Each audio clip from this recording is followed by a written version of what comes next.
Hey, welcome back to another episode of Radio 22's Talk 22, the show hosted by me, your boy Mizzle to the Jizzle. We back yet again, bringing you conversations that you want to talk about. He with nothing but the real. We appreciate all y'all coming back once again, joining your boy. We back again with another conversation. Um, and this one is kind of it touches home to me because your boy, he's busy a lot of time, and I don't get a time to like do what I'm supposed to do like many of Americans out here, right? And the thing is, when we had so much things happening in the community, things like the virus with coronavirus and different things happening, so much is came into play with taking care of yourself, right, and health. And I think we would just really got to go deeper into the conversation of health because, as I look around, many of us are kind of, we had two that year 2020 hit us, and a lot of us were quarantined and packed away the pounds. And you know during that time, it just really isn't good for us. So I really want to touch bases on that and really talk more about being overweight and whatnot. And as you see, your boy Mizzle to the Jizzle, I got some of these lbs on me. So I'm not abstained. So I just want to really go ahead and talk about it. So let's talk about it. I got my heavy hitters on the show today to help join me. These are some of the top people I know when it comes to health and fitness and whatnot. So I really appreciate what they got going on here. So I want to add them to the show today. Out of the Milwaukee area, I got the homie Prince. Prince, can you say what's up to the people? How you guys doing? Hey, we appreciate you joining the show, Prince. You let the people know kind of what your background and what you got going on. All right, guys. So I got my college degree in exercise science. I'm currently doing personal training at the Wisconsin Athletic Club out in Wauwatosa, and I also do online personal training as well. All right, we appreciate you joining the show there, Prince. As well on the show, we got I should have done ladies first. I'm so sorry about that, man. Uh from the by way from Madison to now, I think it's Atlanta area. Please let me. Okay. Out of that area, we got my homegirl Armenti is on the line. Menti, can you say what's up to the people? Hey guys, thank you so much. It's such a pleasure to be here. Like Mizzle said, I am from Madison, Wisconsin, but I currently reside in Warner Robins, Georgia, which is about an hour and a half south of Atlanta. It's an Air Force Base city, which is great. I'm a certified weight loss specialist, so I focus on meal plans with my clients. A lot of people don't really know what to eat or how to eat, or we'll talk about that. But that's what I specialize in the last 17 years, and also training. And I'm just excited to be here and continue to support this assignment and just change more lives. Hey, we appreciate you, Menti, for joining the show as well. And last but not least, but out of the Portland area, we got the homie Damon is on the line. Damon, can you say what's up to the people, please? What's going on, everybody? It's a pleasure to be here. As Mizzle said, my name is Damon. I'm originally from Milwaukee, Wisconsin. I'm a former professional basketball player internationally. I do personal training and small group training now here in the Portland area, and just looking to continue to make an impact positively on people's lives and doing what I can, my part on this earth. So, pleasure to be here, and hello to all of you. Hey, well, we thank you for joining the show as well, Damon. I'm gonna go start off with the first question. I'm gonna go right to you there, Damon. I want to know, like as we look at it, so many of us got so comfortable in our position, and we got really comfortable with our body and whatnot, and a lot has went into people saying that that you shouldn't fat shame and different things, and you should be okay with your body the way that it is.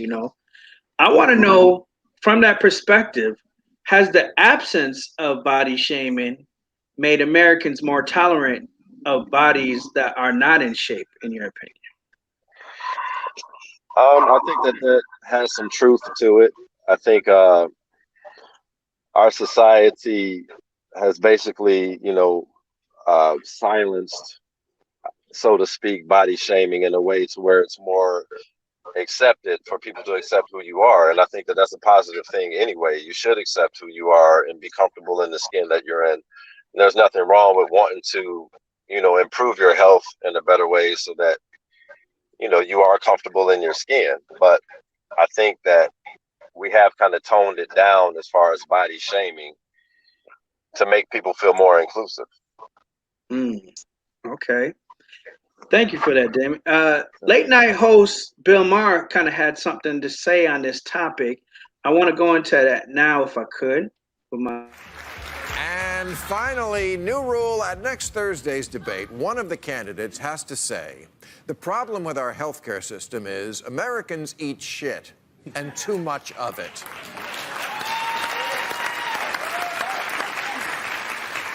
All the candidates will talk about their health plans, but no one will mention the key factor. The citizens don't lift a finger to help. And then the candidates will go back on the trail the next day and try to prove they're just as big a gluttonous slob as the rest of us. Sometimes while discussing pre-existing conditions.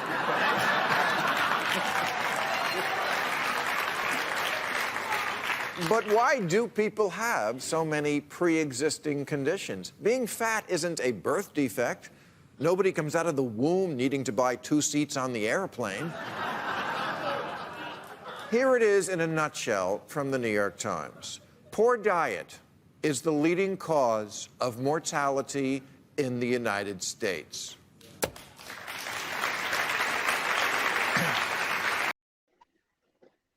Wow. I mean, you couldn't have said that any more ruthless, huh? So I want to leave that there. And I want to ask, I want to go to you, Arminti. I want to ask, are Americans more conditioned to obesity than other nations, in your opinion? That's a great question. Unfortunately, the way that Americans, I think, are raised and their background, unfortunately, yes. Americans all are just about, we want more, we want bigger, we want to do better, we're the best. So if I can go to all you can eat this, or get the biggest steak, or those diner drive-ins and dives and eat as much as you can, our country per se thinks we are the bigger and we are the best. So I think starting just from that arrogance standpoint, I think that it leads into our just being healthy or not as well. Okay, thank you for that. Prince, I want to get your idea on that. Specifically as like minority, as Black and brown people, are this portion of Americans, are we more conditioned to obesity than other nations and other populations?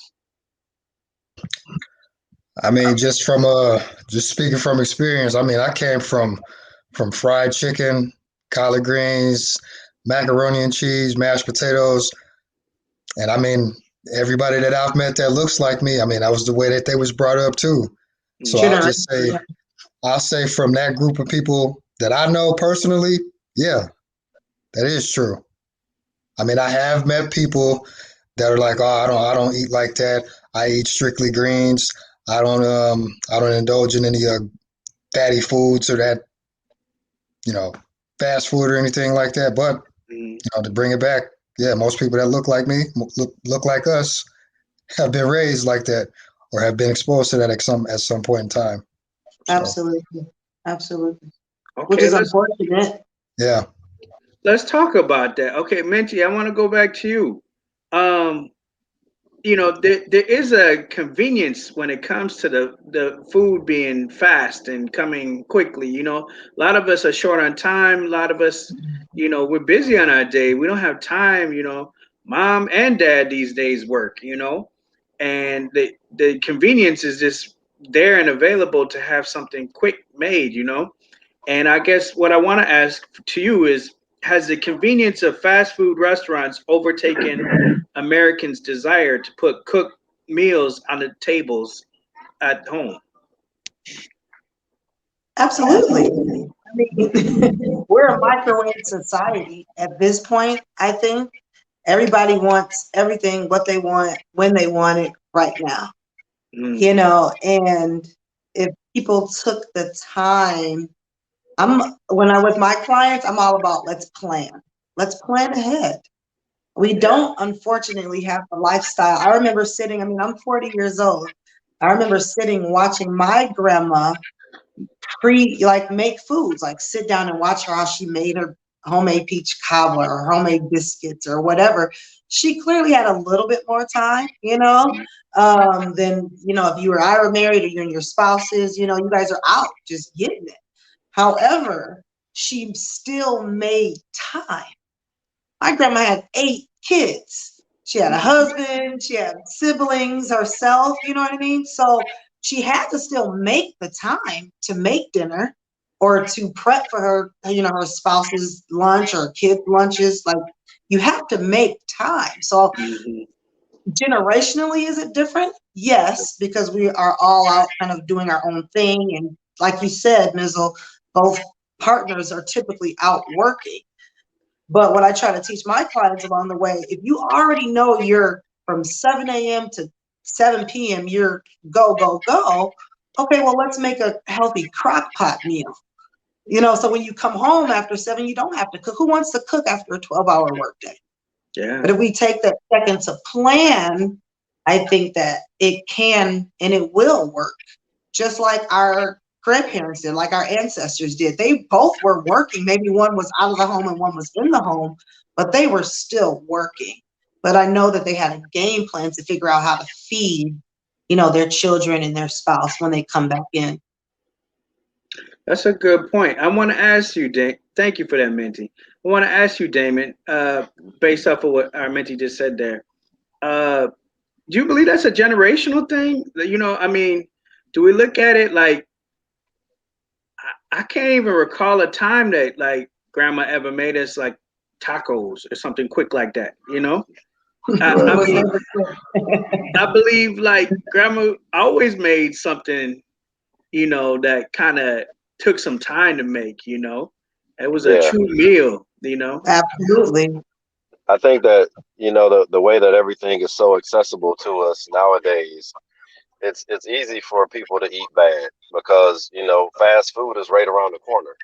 So you can get you something real quick. I mean, we spend a lot of times in our cars. For instance, I'm in my car right now, but people, spend time in their cars going to and from work or dropping their kids off or whatever. And, it's like she said, who wants to come home late at night wanting to cook? So, Right. the easy thing to do is to grab something quick, and you can grab some quick, healthy options, but that don't always taste good. So, everybody would rather, feed that craving of something tasting good as opposed to putting something good into your body that's good for you. And I think that's the problem. A lot of people are just tied up with the convenience of it all. Popeyes is easy to get. Chick-fil-A, Convenient. it's convenient. McDonald's is easy for people to eat. Every corner. And right.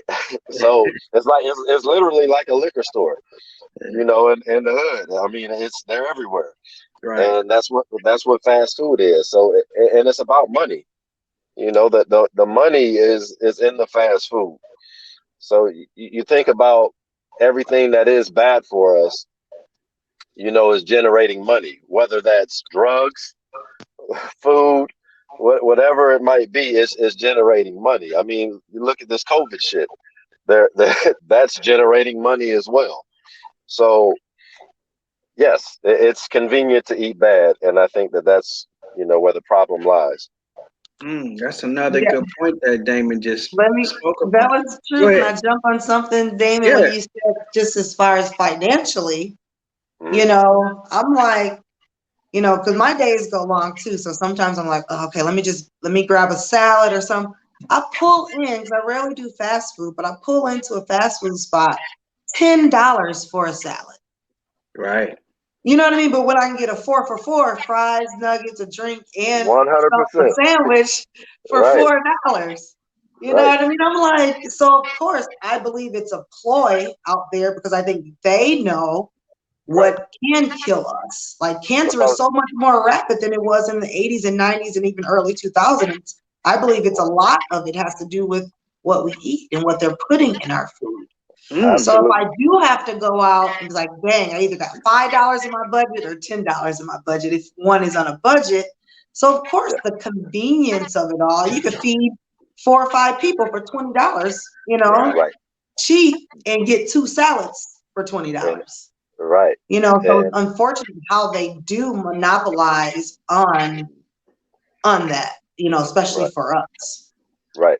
That's a good point. That's what I want to touch upon next. I want to go right back to you, Amenti, and ask you, do you believe that this has contributed to the rising healthcare costs in America,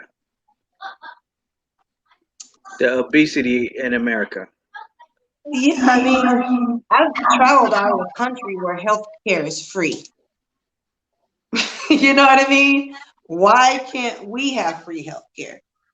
Everything is $1 here. You know, you can't, they're pushing these shots, but they're not pushing how to build your immune system, you know, how to eat a little bit healthier. You know, I kind of think about that. So yeah, it's unfortunate to where how our country has just portrayed itself.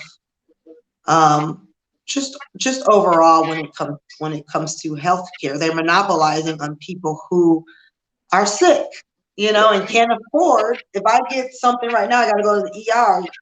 You know, you're gonna give me a bill for $1,200. So a lot of people just rather try to figure it out on their own, unfortunately, and they can't afford it. So yeah, they're monopolizing on banking on people eating 4 for $4s every day or going through drive-thrus every day because that creates gout, that creates diabetes, that creates high cholesterol, hypertension. So if they're like, okay, if I can charge them $4 or $5, $2, $3, but then when you know stuff hits the fan, I'm going to double that, quadruple that, and then we've got people just not being able to take care of themselves. So it's unfortunate that how the corporate or the pharmaceutical companies are doing that with us. I feel. So that's interesting. Prince, I want to get your thoughts on that. Do you feel like this is more of a ploy to these pharmaceutical companies and different healthcare facilities? Absolutely. I actually got a family member right now in the hospital for similar reasons, not taking care of themselves, not eating right. One of the things that always struck me and that always had me kind of thinking as a personal trainer, people that, if you notice people that take care of themselves, you know, stay on top of their fitness, stay on top of their health, they don't have to take as many medications. But then you look at the people that are hospitalized or that have, you know, ongoing health problems, they're on like 5, 6, 7, 8, 10 different medications that their doctors are telling them that they need to get. They got to pay $150 for this subscription, $50 for that. Then before you know it, you done spent like $400-500 just on medication on top of your healthcare For costs. 1 Yeah, month, maybe. right, for 1 month. So yeah, I completely agree. It's a ploy. Mm. And if the medications work, why do they have to keep taking them? Right. You know, Right. if you're giving me something to get better, why do I have clients coming to me 5, 10, 15 years? You're still on diabetes medication. You're still on cholesterol. They're not teaching you how to get off of them. Of course it's a ploy because they'll make more money by you refilling those prescriptions versus hiring someone like me that can just teach you how to eat. And You a lot know, of to the time, grocery store. Exactly. So yeah, you're right, Prince. Absolutely. a lot of times too, not all of those prescriptions have what they're saying is in there. A lot of that stuff could be like placebo. You know what I mean? Poison. Poison. That's Yeah. all it is. Yeah. For the most part. But at the end of the day, it's to make some money. Yep. It's about the money. Sure. And that's what funnels all of the misinformation and miseducation that a lot of people lack is is because of the dollar. The dollar is interrupting our health at the end of the day. Right. Mm. Well, let me ask you, Damon. They state that specifically with COVID-19, they say that 80% of the people who have died from COVID-19 had these pre-existing conditions. Right. And what I want to ask to you is, do you believe that Americans are more at risk with COVID-19 variants by being out of shape? I think so. I think that adds to it, just like having a lot of underlying conditions. You know, a lot of people who typically suffer from COVID will generally have underlying conditions. And, you know, obesity is something that can contribute to that and escalate, you know, COVID running through your body a lot more rapidly than someone who's healthy. Mm-hmm. So it's not to say that, you know, COVID can affect healthy people as well, because it does. Mm-hmm. But it's just getting to people who aren't healthy a lot quicker. So at the end of the day, take care of yourself, you know, eat what you're supposed to be eating. And that's your best fight. You know, that's the best fight against diseases in general. Eat Absolutely. right and exercise. It's not rocket science. I mean, you're right. I mean, food is our medicine. Yep. When you think about our ancestors, they lived how long they lived, truly lived, but Right. ate off the land. Mhm. You know, there was nothing processed. There was no microwave. There wasn't anything, these byproducts to put this extra sodium to keep the life expectancy of this product on the Right. shelf. There wasn't. Mhm. We ate completely natural off the land. And can that be hard nowadays? Yes.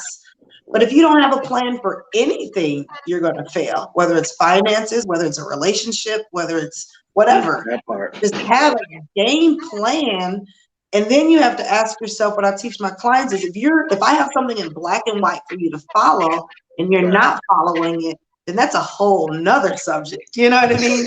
What if there's something mentally, there's a behavior going on there? If you know that you can do this, this, and this to get off medication, and you're choosing not to do it.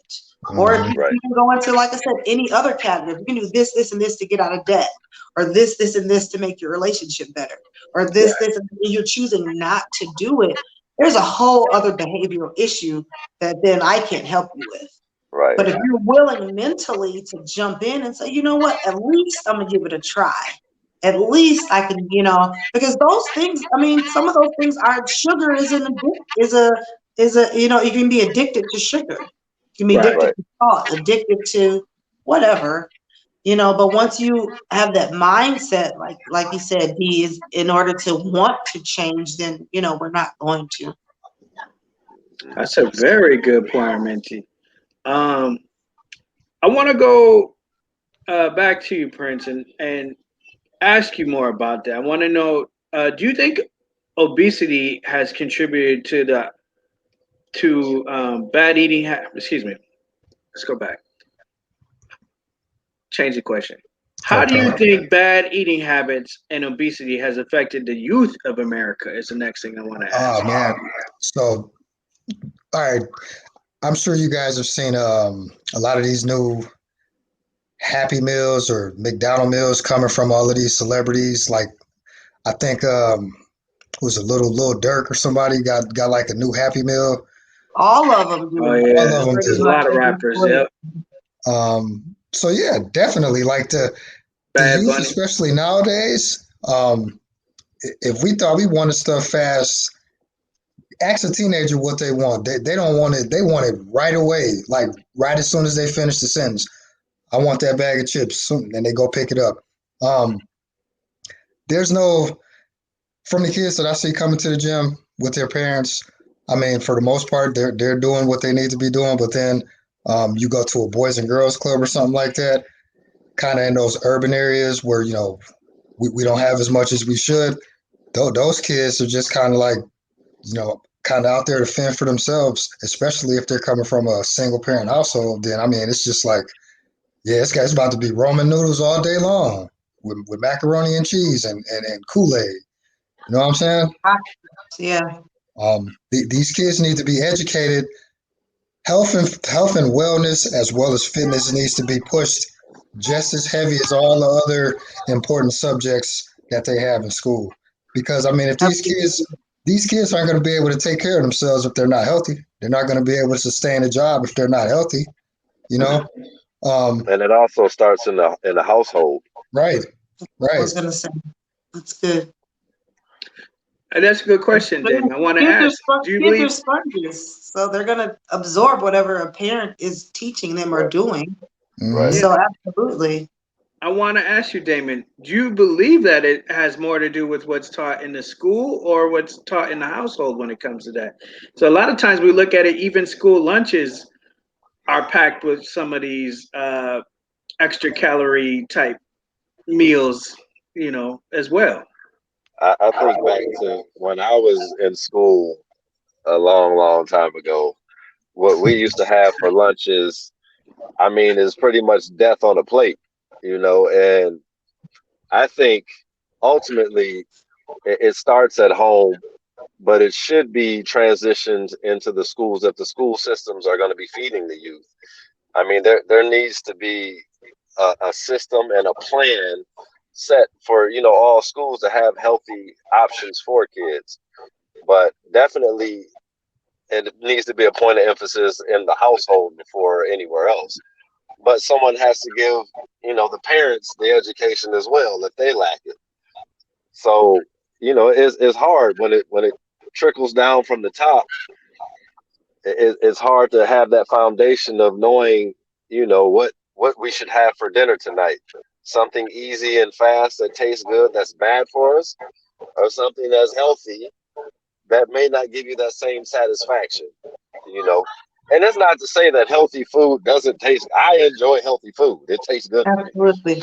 Hmm. You can season healthy food to your palate. And that's, I just find that that's always an excuse for a lot of people, Absolutely. I hear. you know that Yeah. say, healthy food doesn't taste as good. Or it's like, wait a minute, like last time I checked, I had great meals. I eat really, really good. But I just think that it starts at Excuse home, me. to answer it in short. Sorry for going on and on, but yes, at home, That's good. that's where the trainer should start.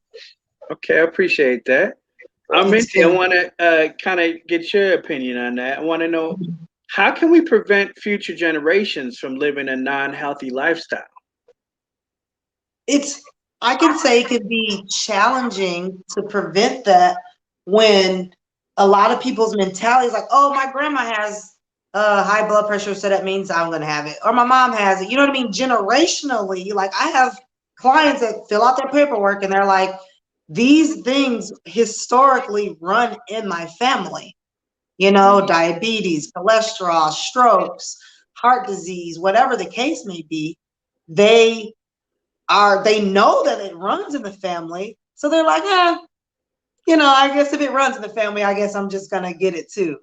So it's crazy, that mentality. If my grandma cooked with fat back and whatever in her greens, Hmm. and my mom, because I'm the third generation, cooked fat back and whatever in her greens, and I've seen the result of what it's done generationally to cousins and uncles and aunts. So at this point, I have a choice. Do I want to end up like them, or do I want to take the bull by the balls and try to do something a little bit different, even though it may be challenging because everyone else in my family is used to fried chicken, macaroni, cheese, this, and I get it. You know what I'm saying? We all have those soul food ties, Right. but as a 40-year-old, I can choose to mentally how do I want to feel? I want to eat how I want to look. That's just what I tell my clients. That's my tag. Eat how you want to look. And if you don't feel that way, then you probably need to be changing some things with the way that you're eating and make it a lifestyle and not a diet. Like you said, Dee, these foods can taste or whatever. But yeah, the more you eat clean foods, the more you will acquire taste for that. If you're only eating That part. fatty foods and salty foods and all this crazy stuff, of course, if you eat one meal, it may not taste the best, But if you continue to try to make it a lifestyle, you're like, man, this salmon is bomb. These, you know, the seared, these, you know, sauteed spinach or whatever it is that you're having, you will want, your body's going to crave it, just like it craves Hennessy and hot chips. You know what I mean? And fried chicken, it's going to crave fruit smoothies and, you know, grilled vegetables and grilled fruit and grilled protein. It's going to do the same thing. You just have to take that step. You just got to take that step to try. If you don't try, then you'll never know. And that's the thing. If you know better, you'll do better. And that's the part of getting that education. Yeah, some people know you're right. Still don't do better. So. And that's a decision and a choice that people decide to make. Like as a 40-year-old, like you said, we may have a whole another set of issues if you're choosing not to do what's best. Right. You know? Right. Yes. Right. Prince, I want to ask you that same question. I want to see. So basically, based off what our mentee said, this is really something that we need to really bring home to the table to our kids so that they get that early understanding that mac and cheese isn't all that can be offered to them, right? Right. That, you know, really we should be introducing them to these healthy foods at an earlier age, and then maybe they have more of an acquired taste to them. That was something that I struggle with my 6-year-old. Man, that mug, all he wants is hot fries and candy, this, that, and the other. And I try to break it down to him and meet him at his level. Like, son, you know, how does that make you feel? Well, it makes me feel happy. And then I'll introduce him to something that I'm eating, whether it's like a salad or a fruit smoothie or something like that. And I'm like, here, why don't you try this? And then ask Daddy, how does it make him feel? And then he'll taste it, and then he's just like super duper like, oh man, it tastes all right, but I still don't like it. How does it make you feel, Daddy? And I'm like, well, you see Daddy in the gym every day, right? It makes Daddy feel good. It makes Daddy be able to do some pretty incredible things. You can be able to do those incredible things too if you just try a little bit every now and then. And now that I introduced him to that, like he's going to the refrigerator on his own independently, grabbing an apple, pouring himself a cup of milk, asking me to make him a fruit smoothie. You know what I mean? So just like you guys were saying earlier, it does start at home. We have to introduce our kids to healthier lifestyles. It may be a struggle, but it's worth it. You know, breaking those generational curses that have seen us bury our family members far too early in their lives. Right. So, a friend of mine just buried her cousin, 37, early, young, diabetes. Whoa. And you died from diabetes? That's something you can control. Like, people don't understand we really have superpowers. Like, we have superpowers. You can truly control your health. You can control other things, but I mean, when it comes to health, what we're talking about, I mean, no one should die of diabetes. That's ridiculous. No, it's a decision. It's a decision. You can either die by the spoon or live by the spoon. Right. The choice is yours. Very good point, you guys. Damon, I want to ask you, I know you have another appointment coming up, but I want to ask you before we leave here with you. I want to ask, is exercise the only weapon that we have in fitness here towards obesity? I know you and your clients work very heavily towards fitness and whatnot, but I want to know, is exercise the only weapon that we have? In a sense, it's not the only weapon, but it's one of the strongest weapons. Exercise and yoga, running, you know, in particular, and yoga is definitely, you know, one of the top ones as far as fighting obesity. But exercise definitely is a driving force. It's not the only way, though, in my opinion, which is, you know, science as well. Yeah. Okay. But you have to remember too, D, you can't work out bad eating habits. I have people that can work out literally every day, all day. I'm lifting, I'm cardio, and then they're eating pizzas and fast food. Right. That's not necessarily a healthy lifestyle just because you have muscles and you can lift. Absolutely. You know, 80% of it is nutrition. I would almost rather some of my clients start without working out. Because most people think, oh, if I can work out, I can eat what I want. No. Right. I'm like, don't work out. They be like, what? Then I refer them to, you know, UD or U Prince. Like, you get your eating habits first, all that other stuff is going to come secondary because you'll have the energy to want to be active. Once you 100%. lose 10 pounds or 15 pounds or whatever the case, you're going to want to. But it's a good point. It's a good point. Yeah. No, I agree 100%. I think it all definitely ties in.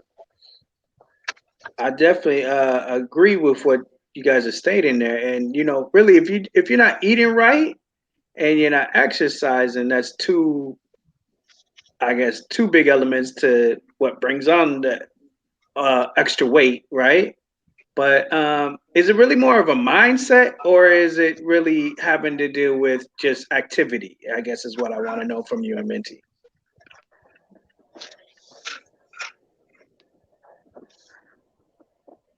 I didn't get that last question. You Okay, broke up a so little what I bit. was asking was based off of what we just asked there. I want to know: does it have more to do with the activity, or does it have more to do with the mindset of the person and going about trying to lose the weight and not have that obese state?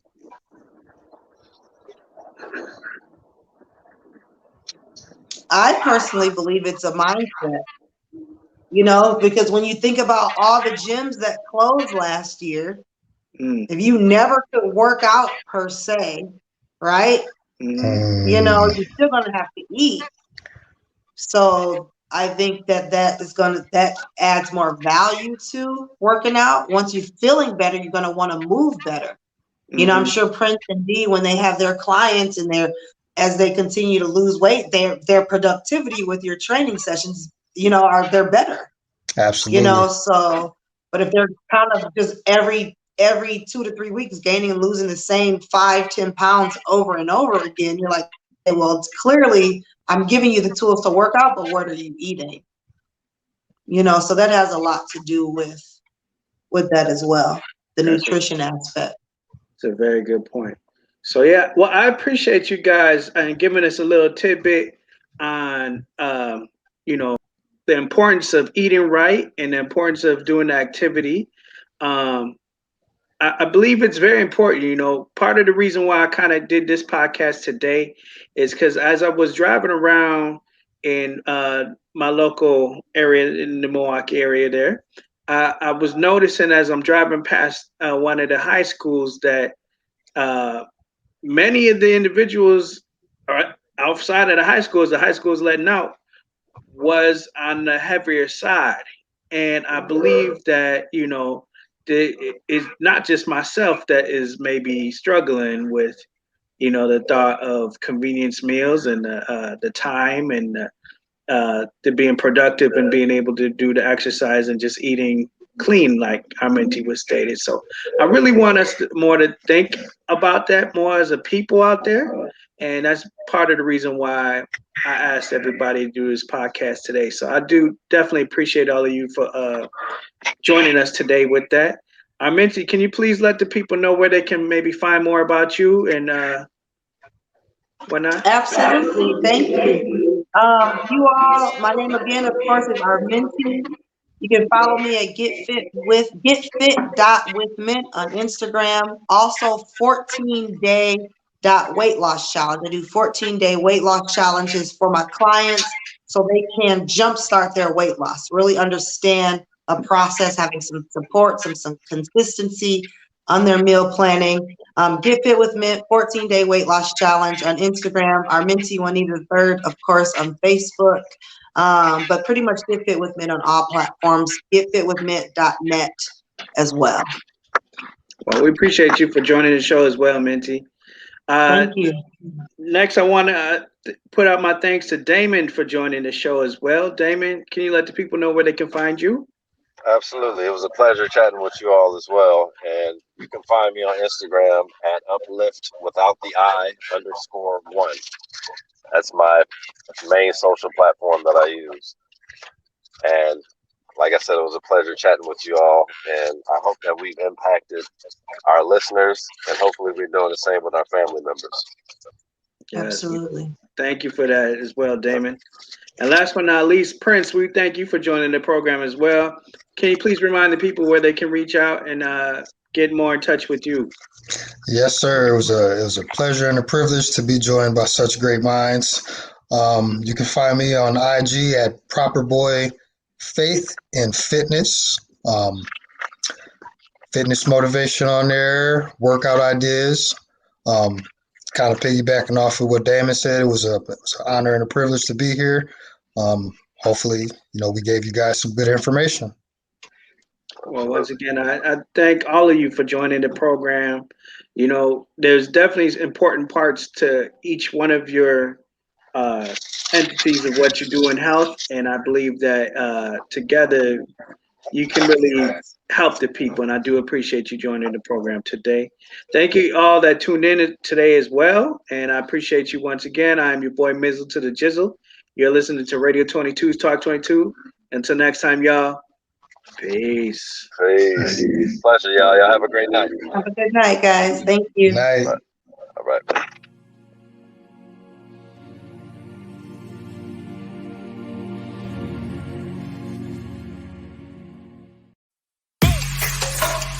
Yeah.